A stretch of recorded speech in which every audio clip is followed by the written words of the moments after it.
હું છું આપની સાથે કિશન તિવારી। સમાચારોની શરૂઆત કરીએ આપણે મહત્વપૂર્ણ સમાચારથી। સૌથી પહેલા આપણે વાત કરીએ સાબરકાંઠાની। તો સાબરકાંઠાના પ્રાંતિજ તાલુકાના છાદરડા ગામેની જે આખોદરાથી જોડતો રોડના નવીનીકરણનું કાર્ય અંગે ગંભીર પ્રશ્નો ઉઠવા લાગ્યા છે।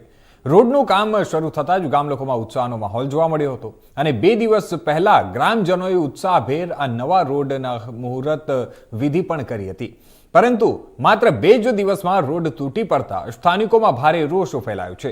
રોડનું કામ નબળી અને હલકી ગુણવત્તાથી કરાયું હોવાનો ગ્રામજનોનો આરોપ છે। કોન્ટ્રાક્ટર તાકેદારી વગર ભ્રષ્ટાચારની ગંધ આવે તેમ કામ કર્યું હોવાનું પણ સ્થાનિકો જણાવી રહ્યા છે।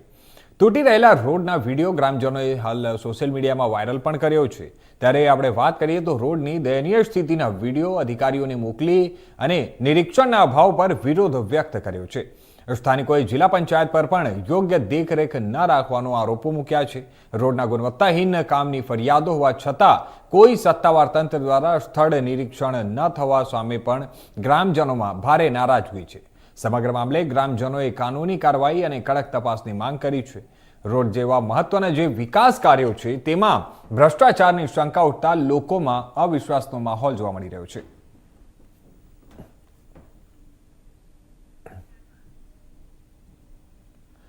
સમાચારોમાં તરફ આપણે આગળ વાત કરીએ અમરેલીની। તો અમરેલીના ધારી તાલુકાના મોનવેલ ગામમાં ગઈકાલે બપોરે એક દીપડાનું વીજ શોક લાગવાથી મૃત્યુ થયું હતું। આ ઘટના ધનજીભાઈ નામના ખેડૂતના ખેતરમાં બની હતી। પ્રાથમિક માહિતી અનુસાર દીપડો ખેતરના લીમડા ઝાડ પર બેઠો હતો અને ત્યાંથી તેણે અચાનક છલાંગ લગાવતા બાજુમાં આવેલા વીજળીના જીવંત તારનો સ્પર્શ થયો હતો અને જેના કારણે તેને વીજ શોક લાગ્યો હતો। ઘટનાની જાણ ખેડૂત ધનજીભાઈએ વન વિભાગને કરી હતી। ત્યારે મળતી માહિતી પ્રમાણે જણાવી દઈએ કે માહિતી જ્યારે મળી ત્યારે વન વિભાગ અને પીજીવીસીએલની ટીમ તાત્કાલિક ઘટના સ્થળે પહોંચી હતી। ટીમે દીપડાના મૃતદેહને કબજો લઈ અને કાયદેસરની કાર્યવાહી હાથ ધરી છે।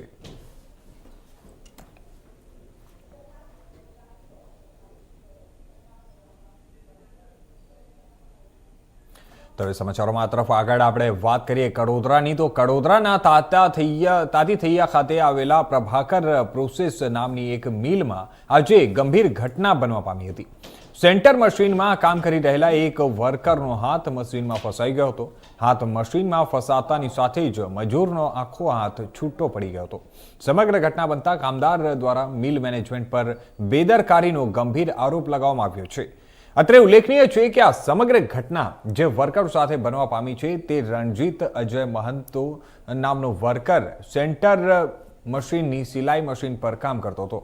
ઈજાગ્રસ્ત વર્કરને સારવાર માટે ખાનગી હોસ્પિટલ ખાતે ખસેડવામાં આવ્યા છે અને જોકે મજૂરની હાલત અત્યારે હાલ ગંભીર હોવાના કારણે ડોક્ટરે તેને સુરતની એપલ હોસ્પિટલ ખાતે સારવાર માટે રિફર કર્યો છે। પોલીસને જાણ થતાં જ પોલીસે સમગ્ર મામલે તપાસ હાથ ધરી અને આગળની કાર્યવાહી હાથ ધરી છે।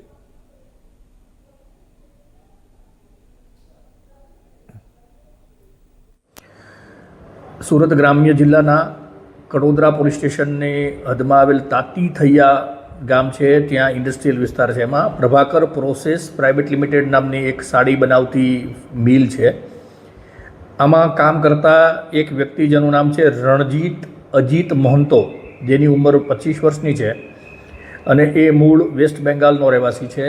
આ વ્યક્તિ એ સાડીના કારખાનામાં કામ કરતો હતો ત્યારે સાડીની અંદર એનો હાથ આવી ગયેલો ને એ મશીનમાં ફસાઈ ગયેલો। એમાં એના ડાબા હાથ જે છે એ મશીનની અંદર આખો ખભાથી જ કપાઈ ગયેલો છે અને ત્યાં જ એ ફેક્ટરીની અંદર એ હાથ છે એ મશીનની અંદર ફસાયેલી હાલતમાં રહી ગયેલો અને ખભામાંથી છૂટો થઈ ગયેલો હતો। બનાવની જાણકારી મળતા જ એમના જે ફેક્ટરીના મેનેજમેન્ટ છે એમના દ્વારા એને હોસ્પિટલમાં સારવાર માટે લઈ ગયેલા છે। હાલમાં એને ગંભીર ઈજા થયેલી છે અને સુરત શહેર ખાતે આવેલી એપલ હોસ્પિટલમાં એની સારવાર ચાલુ છે। આ બાબતની અંદર કડોદરા પોલીસ સ્ટેશનમાં હાલમાં કાયદેસરની કાર્યવાહી કરવામાં આવી રહેલ છે અને આ બાબતમાં જે કંઈ જો કોઈ બેદરકારી કે ગુનાહિત જણાતો છે તો એ બાબતે ગુનો દાખલ કરવામાં આવશે અને હાલમાં આની તપાસ છે એ કડોદરા પોલીસ સ્ટેશન પર કરવામાં આવી છે। હવે સમાચારોમાં તરફ આપણે આગળ વાત કરીએ ભરૂચની, તો અસ્મિતા વિકાસ કેન્દ્ર ખાતે વિશ્વ દિવ્યાંગ દિવસની ઉજવણી ભવ્ય રીતે કરવામાં આવી. વર્ષ 2025ના વિશ્વ દિવ્યાંગ દિવસના અવસર પર અસ્મિતા વિકાસ કેન્દ્ર દ્વારા માનસિક દિવ્યાંગ બાળકો માટે વિશેષ ચિત્ર સ્પર્ધાનું આયોજન કરવામાં આવ્યું હતું. સ્પર્ધાનો મુખ્ય ઉદ્દેશ્ય બાળકોની સર્જનાત્મકતા, આત્મવિશ્વાસ અને કલાત્મક કુશળતાને પ્રોત્સાહન આપવાનો હતો. બાળકોને ચિત્રકલાનું મહત્વ સમજાવી અને તેમને પોતાની કલ્પના શક્તિ મુજબ ચિત્રમાં રંગો ભરવા માટે પ્રોત્સાહિત કર્યા હતા. બાળકોને જરૂરી ચિત્ર સામગ્રી, drawing paper, colour pencil, crayons, water colour વગેરે ઉપલબ્ધ કરાવવામાં આવ્યા હતા. કુલ 78 મનોજનો દિવ્યાંગ બાળકોએ ઉત્સાહપૂર્વક આમાં ભાગ લીધો હતો. મનોદિવ્યાંગ બાળકોની માનસિક અને શારીરિક ક્ષમતાને અનુસરીને લો લેવલ, મીડિયમ લેવલ અને હાઈ લેવલ એવા 3 ગ્રુપોમાં વર્ગીકરણ કરવામાં આવ્યું હતું. આ બાળકોની કાર્યક્ષમતાને અનુલક્ષીને ચિત્રો તથા સામગ્રી આપવામાં આવી હતી.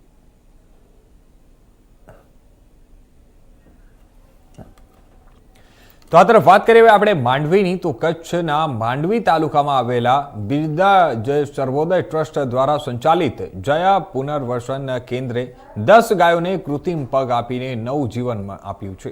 આ ઉત્કૃષ્ટ કાર્યને વિશ્વ વિક્રમમાં સ્થાન મળ્યું છે. ટ્રસ્ટ વર્ષોથી લાખો લોકોને આરોગ્ય સેવાઓ પૂરી પાડે છે અને 2001ના કચ્છ ભૂકંપ દરમિયાન પણ અનેક લોકોને જીવ બચાવવામાં મદદ કરી હતી. 10 ગાયોને કૃત્રિમ પગ આપવાનો કાર્યક્રમ વિશ્વ સ્તરે માન્યતામાં આવ્યો છે.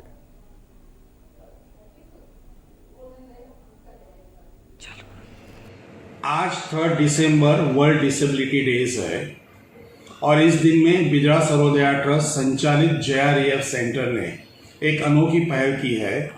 आज हम लोगों ने 10 काउस जो आर्टिफिशियल पैर जिसके पैर कटे थे उनको हम लोगों ने नकली पैर देके उसको चलाने की कोशिश की है और सब गाय अच्छी तरह से चल रही है और ये जो आज वर्ल्ड रिकॉर्ड बन चुका है.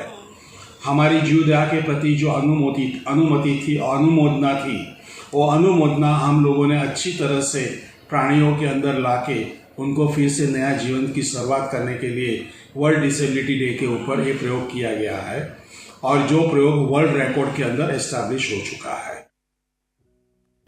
સમાચારોમાં આ તરફ આપણે આગળ વાત કરીએ ગીર સોમનાથની, તો ગીર સોમનાથમાં ફૂડ વિભાગે સોમનાથ મંદિર નજીક હોટલ અને રેસ્ટોરન્ટના ફૂડ સ્ટોલોમાં અચાનક તપાસ હાથ ધરી હતી. ચેકિંગ દરમિયાન કુલ 27 પેઢીઓ તપાસવામાં આવ્યા હતા, જેમાંથી 13 નમૂનાઓ લેવાયા છે. તપાસમાં 8 કિલો અખાદ્ય માલ ₹3,865 કિંમતનું મળી આવ્યો હતો અને ત્યારે ફૂડ વિભાગ લેબ રિપોર્ટના આધારે આગળની કાર્યવાહી કરશે. યાત્રાધામમાં શરૂ કરાયેલું ચેકિંગ અભિયાન આગામી દિવસોમાં પણ વધુ વ્યાપક બનવાની સંભાવના છે.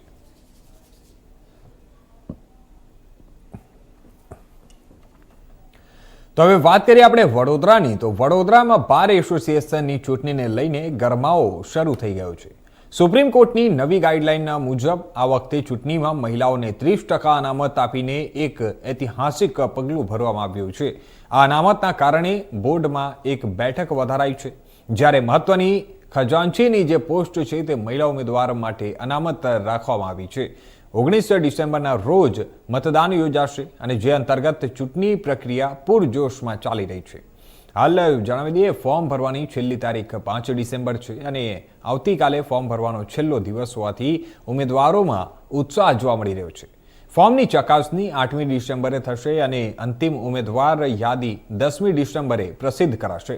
ત્યારે ચૂંટણી માટે ઉમેદવારી નોંધાવવાની શરૂઆત થઈ ચૂકી છે અને આજે વકીલ મંડળની ચૂંટણીમાં પ્રમુખ પદ માટે જાણીતા એવા એડવોકેટ નલિન પટેલે પોતાની દાવેદારી નોંધાવીને ફોર્મ ભર્યું હતું.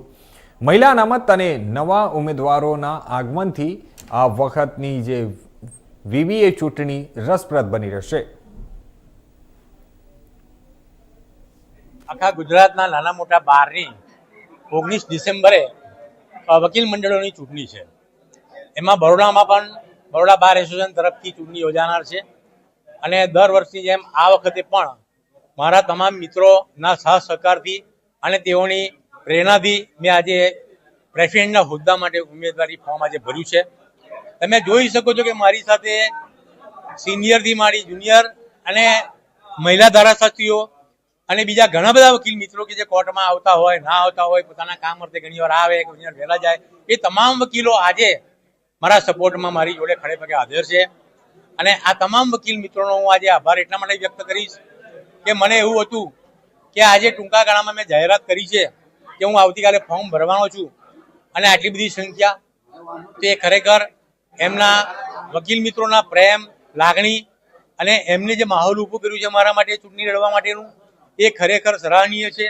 આજે ચૂંટણી અધિકારીઓએ ઘણા બધા નિયમો બનાવ્યા છે અને એમાં તમે એ પણ જોઈ શકો છો કે કોઈ પણ જાતના બેનર કે કોઈ પણ જાતના પોસ્ટર કે કોઈ પણ જાતના બીજા પ્રચાર વગર ચૂંટણી લડો એવો જે આદેશ ચૂંટણી અધિકારીઓ તરફથી મળ્યો છે એનું ચુસ્તપણે પાલન થઈ રહ્યું છે.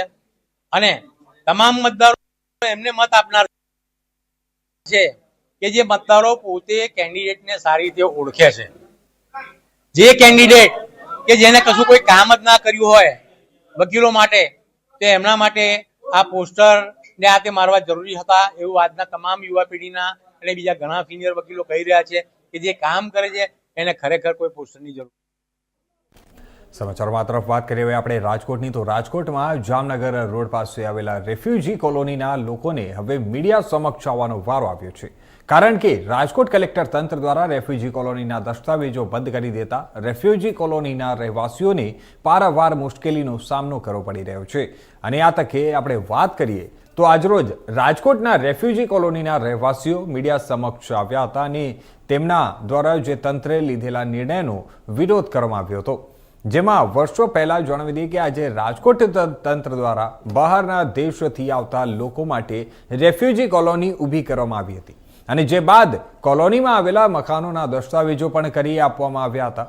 પણ હવે છેલ્લા 1.5 વર્ષથી એકાએક દસ્તાવેજો રાજકોટ કલેક્ટર તંત્ર દ્વારા બંધ કરી દેતા કુલ 266 જેટલા મકાન માલિકોને પારાવાર મુશ્કેલીનો સામનો કરવો પડ્યો હતો.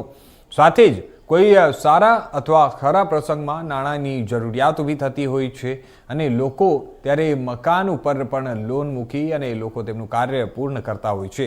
પણ રેફ્યુજી કોલોનીના 266 મકાનોના દસ્તાવેજો ન થતા હવે મકાન માલિકોને બેંક દ્વારા લોન આપવાનું પણ બંધ કરાયું છે. તો બીજી બાજુ રજિસ્ટર્ડ દ્વારા રેફ્યુજી કોલોનીના મકાન દસ્તાવેજો બંધ થતા બાકી રહેલા જે મકાન માલિકોને નોટરી કરી અને મકાનના સોદા કરાવ્યા હતા અને આથી દસ્તાવેજો બંધ થતા કેટલાક મકાન માલિકોને મકાન વેચવામાં પણ મુશ્કેલી આવી રહી છે. ત્યારે આવા અનેક પ્રશ્નો રેફ્યુજી કોલોનીના રહેવાસીઓ દ્વારા રાજકોટ તંત્રને રજૂઆતો કરવામાં આવી છે. પણ જે સ્થાનિકો છે તેમના આક્ષેપ મુજબ ધારાસભ્ય દર્શિતાબેન શાહના ઇશારે સબ રજિસ્ટ્રારે દસ્તાવેજો બંધ કરાવ્યા હોવાનો હાલ રેફ્યુજી કોલોનીના લોકો આક્ષેપ કરી રહ્યા છે. કોલોનીમાં રહ્યું તો નથી ને દસ્તાવેજને લઈને શું તકલીફ છે? છેલ્લા 40 વર્ષથી અમે રેફ્યુજી કોલોનીમાં રહી છીએ. અમે વેચાણ દસ્તાવેજ કરીને મકાન લીધેલું છે. અત્યારે સમસ્યા એ છે કે સરકારે છેલ્લા 60-70 સુધી દસ્તાવેજ કર્યા અને છેલ્લા 2 વર્ષથી દસ્તાવેજ એકાએક બંધ કરી દીધા. એની તકલીફ તમામ પરિવારને છે. બધાને કોઈકને છોકરાઓના પૈસા ભરવાના ન હોય, ભણાવવાના, કોઈકના સામાજિક કાર્યો, કોઈકના વ્યવહારિક કાર્યો, તો દસ્તાવેજ ન થાય તો બધા કેવી રીતના કરી શકે? અને મારે પ્રશ્ન એ છે કલેક્ટર સાહેબ કે કલેક્ટર કેવું છે કે કોના કહેવાથી કોના હિસાબે તમે દસ્તાવેજ બંધ કર્યા? આટલા વર્ષો સુધી દસ્તાવેજ થયેલા છે એ તમે જાહેર જનતાને જાણ કરો. ઓકે. મેં મકાન મારો લીધો છે 167 નંબર કોટર છે અને મને પાછો કચ્છમાં જાવો છે. મારે પૈસાની જરૂર છે અને હું કોઈને કહું છું, બ્રોકર હોય કે કોઈ બિઝનેસર આવે, એ એમ જ કહે છે કે તમારા દસ્તાવેજ ક્લિયર નથી તો અમને લખાણ તમે કેવી રીતે કરી આપશો? અને તમે લીધો છે અને તમે વિશ્વાસમાં લીધો છે, અમે કેનામાંથી વિશ્વાસ કરીને તમને પૈસા દઈએ? એટલે મારો કામ અટકાવી દે. મારી મહેરબાની કરીને સરકારને વિનંતી છે કે મારો કામ પ્રશ્ન હલ કરો. મને પાછો પોતાના ગામ જવો છે, વતન. મને પૈસાની જરૂર છે. જેમ બી બને એટલો વહેલો તમે મારો કામ કરી દો એટલો મારો આભાર. દસ્તાવેજ બંધ થવાનું કારણ શું? દસ્તાવેજ મેં મકાન લીધો, મારા વિશ્વાસથી લીધો, ત્યારે મને ખબર નથી કે આ બધી પ્રક્રિયા ચાલુ છે. મને મળ્યો ત્યારે એના પછી ખબર પડી કે દસ્તાવેજ બંધ છે. હવે કોઈ લેતો નથી. એનું કારણ એક જ છે કે તમે દસ્તાવેજ ચાલુ કરો તો પૈસા દો. પૈસા તો કોઈ દેતો નથી. ક્લિયર મેટર થતો નથી. મેટર ક્લિયર થાય તો વેચાણ થાય. એટલે મને સખત જરૂર છે ગમે તેમ વહેલો બને એટલો તમે પ્રશ્ન હલ કરો તો મારી સમસ્યા હલ થઈ જાય. એટલો આભાર. તો હવે આગળ તરફ વાત કરીએ આપણે તો વડોદરા જિલ્લાના વાઘોડિયા વિધાનસભાના ધારાસભ્ય ધર્મેન્દ્રસિંહ વાઘેલા દ્વારા 58મા જન્મદિવસ નિમિત્તે સેવાકીય પ્રવૃત્તિ સાથે આ નવા વર્ષની શરૂઆત કરવામાં આવી હતી. વાઘોડિયા વિધાનસભાના લોકલાડીલા એવા ધારાસભ્ય ધર્મેન્દ્રસિંહ વાઘેલાના જન્મદિવસ નિમિત્તે દર વર્ષની જેમ આ વર્ષે પણ સેવાકીય કાર્યોથી નવા વર્ષની શરૂઆત કરવામાં આવી. તેમજ આજે ભગવાન દત્તની જયંતિ છે અને આથી તેમને દત્ત મંદિરમાં દર્શન કરી અને ધન્યતા અનુભવી હતી. અને ત્યારબાદ વડોદરા શહેરના કમાટીબાગ વિસ્તારમાં આવેલા ગેટ નંબર 2 ખાતે આવેલા શ્રી સોમનાથ મહાદેવ મંદિર ખાતે તેમના દ્વારા પૂજા અર્ચના કરવામાં આવી હતી. અને સાથે જ 200થી વધુ દિવ્યાંગજનોમાં અનાજની કીટ, ધાબળા અને ભોજન વિતરણ પણ કરવામાં આવ્યું હતું. અને ત્યારબાદ તેઓ જે ગોરજ ખાતે મન બુદ્ધિના જે બાળકો છે તેની સાથે કેક કાપીને ભોજન કરી અને ઉજવણી કરી હતી. તેમજ વાઘોડિયાની કુમાર શાળામાં 1200 વિદ્યાર્થીઓ સાથે કેક કાપીને આઈસ્ક્રીમ પણ વિતરણ કર્યું હતું.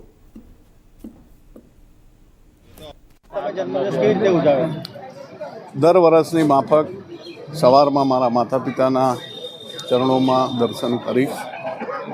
પક્ષીઓને ચણ નાખી અને ત્યાંથી આજે દત્ત જયંતિ હોય, દત્ત ભગવાનના મંદિરે જઈને દત્ત ભગવાનના આશીર્વાદ લઈને કમાટીબાગ ખાતે બ્લાઇન્ડ એસોસિએશનના 200 જેટલા લોકો સાથે સોમનાથ દાદાના પૂજન, હનુમાનજીનું પૂજન કરીને આ લોકોને અનાજની કીટ, કંબલ અને ભોજન કરાવીને એમના આશીર્વાદ લઈને આજે હું મારા જન્મદિવસની શરૂઆત કરી રહ્યો છું.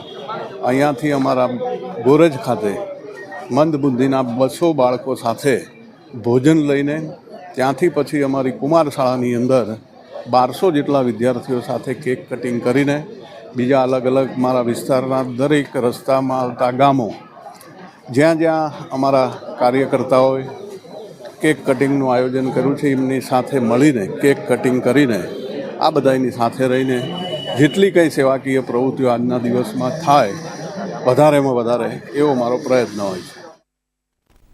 બીજી તરફ વાત કરીએ આપણે તો વડોદરા કલેક્ટર કચેરી ખાતે આમ આદમી પાર્ટી વડોદરા દ્વારા વારસિયા રમત મેદાનમાં કચરો ઠાલવવાના વિરુદ્ધમાં જિલ્લા કલેક્ટરને આવેદનપત્ર આપી અને રજૂઆત કરવામાં આવી છે. જણાવી દઈએ, વડોદરા શહેરના વારસિયા ખાતે આવેલું ગ્રાઉન્ડમાં બાળકોને રમવાના જે વારસિયા ક્રિકેટ રમત મેદાનમાં જે કોર્પોરેશન દ્વારા કચરો અને જૂના પેવર બ્લોક ઠાલવવામાં આવ્યા હતા અને જેના કારણે વારસિયા વિસ્તારમાં રહેતા ક્રિકેટ રસિકોનું ક્રિકેટ રમવાનું બંધ થઈ ગયું હતું. ત્યારે રમત મેદાન ફરીથી ક્રિકેટ રમવા માટે બહાલ થાય અને ક્રિકેટ ખેલાડીઓ છે તે ફરીથી ત્યાં ક્રિકેટ રમી શકે તેવા હેતુસર આમ આદમી પાર્ટી વડોદરાના વોર્ડ નંબર 6ના પ્રભારી અનુપ ચતુર્વેદીની આગેવાની હેઠળ આમ આદમી પાર્ટીના કાર્યકર્તાઓ સાથે વડોદરાની નવી કલેક્ટર કચેરી ખાતે આવેદનપત્ર આપી અને રજૂઆત કરવામાં આવી હતી.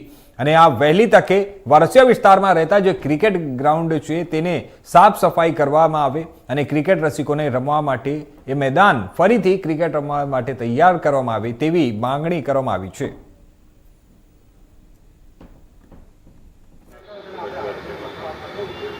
કલેક્ટર હસ્તે વોર્ડ નંબર 6માં આવેલ વારસિયા વિસ્તારમાં પ્લોટ નંબર 7 જે કલેક્ટરના હસ્તે ગ્રાઉન્ડ આવે છે એમાં કોર્પોરેશન દ્વારા કચરો ઠાલવીને ક્રિકેટ ના રમાય અને ત્યાંના આજુબાજુના સ્થાનિક રહીશોને ખૂબ હાલાકી પડે છે. એના મુદ્દે અમે આવેદન આપવા આવ્યા કે આપશ્રી અહીંથી ઓર્ડર કરે અને ત્યાં કોર્પોરેશન જેવું હતું ગ્રાઉન્ડ પહેલાં જેવું કરી આપે ને કચરો નાખવાનો બંધ કરે, એ અમારો મુદ્દો છે.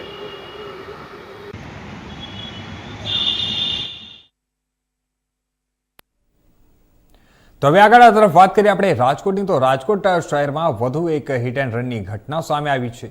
શહેરના રેસક્રોસ રિંગ રોડ પર આવેલા રાજદીપ આઈસ્ક્રીમ નજીક સવારના 8 થી 9 વાગ્યાના સમયગાળા દરમિયાન આ અકસ્માત સર્જાયો હતો.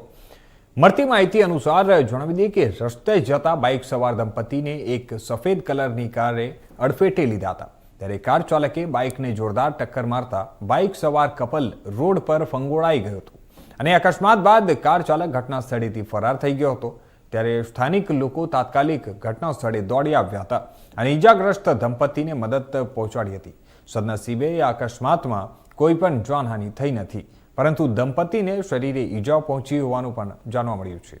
અને ઘટનાની જાણ થતાં જ ટ્રાફિક પોલીસ અને સ્થાનિક પોલીસની ટીમ ઘટના સ્થળે પહોંચી હતી અને આગળની તમામ તપાસ હાથ ધરી છે. ફરાર કાર ચાલકને ઝડપવા માટે તપાસ શરૂ કરી દેવામાં આવ્યો છે અને જણાવી દઈએ કે આ સીસીટીવી ફૂટેજના આધારે હાલ આરોપીઓની શોધખોળ હાથ ધરવામાં આવી છે. છેલ્લા કેટલાય સમયથી રાજકોટમાં હિટ એન્ડ રનની ઘટનાઓમાં વધારો જોવા મળી રહ્યો છે, જે શહેરની ટ્રાફિક સલામતી માટે એક ગંભીર ચિંતાનો વિષય બની ગયો છે.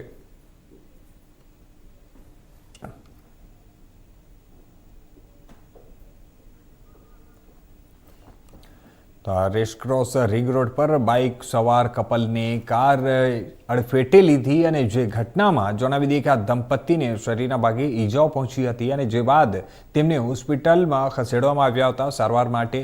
હાલ જે રાજકોટમાં એક વસ્તુ છેલ્લા થોડા સમયથી જે હિસાબે હિટ એન્ડ રનની જે ઘટનાઓ થઈ રહી છે તેને લઈને પણ ઘણા બધા સવાલો ઉઠી રહ્યા છે અને આ બધા જે ઘટનાઓ છે તેને રોકવા માટે ત્યાં પ્રયાસો કરવામાં આવે અને કડકમાં કડક પગલાં લેવામાં આવે તેવી સ્થાનિકો દ્વારા માંગ કરવામાં આવી રહી છે.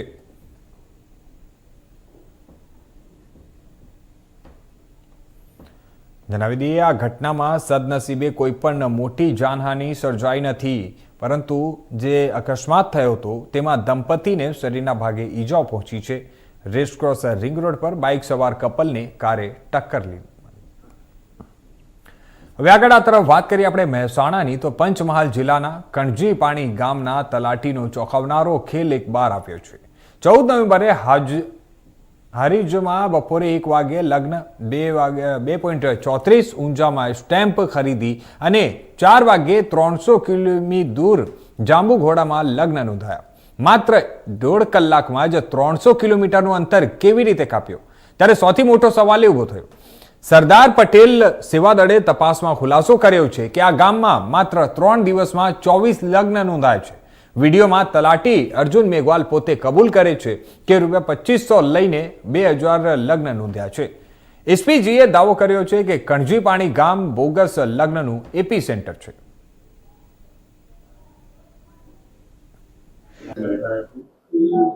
ઓકે, શું વિગતો મળી છે ભાગેડુ લગ્નમાં અને શું ખુલાસો આપ કરવા માંગો છો?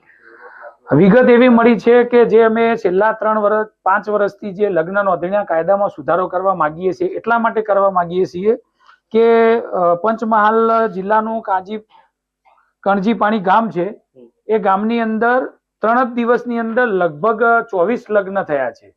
હવે આ લગ્નની અંદર અમે 2-3 લગ્ન જે પરિવારે કર્યા છે એ પરિવારની દીકરીઓ સાથે મુલાકાત કરી, કારણ કે અમારી આ જે ટીમ છે એસપીજીની, એ ટીમ સ્થળ ઉપર પહોંચ્યા પછી જે વિગત મળી એ પ્રમાણે અમને એવું લાગી રહ્યું છે કે તલાટી પોતે એમના મોઢે બોલી રહ્યા છે કે હું છેલ્લા ઘણા સમયથી 2000 લગ્નો કર્યા છે અને 2000 લગ્નોના 2500 લેખે 50 લાખ રૂપિયા આમાંથી હું કમાયો છું. હવે એમાંથી 2-3 દીકરીઓની મુલાકાત લીધી અને અમને ખબર પડી તો માતા પિતાને મળીને અટકાવવાનો પ્રયત્ન કર્યો.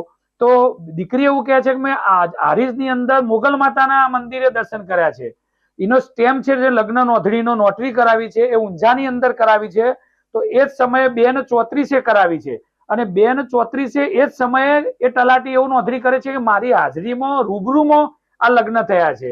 અને બેન પોતે જે દીકરી છે એ પોતે અમને સમક્ષ કહ્યું માતા પિતાની હાજરીમાં કે મેં સોગંદનામું કરીને આપું છું કે મેં તો હારીજની અંદર મુગલ માતાની અંદર લગ્ન કરાવે છે.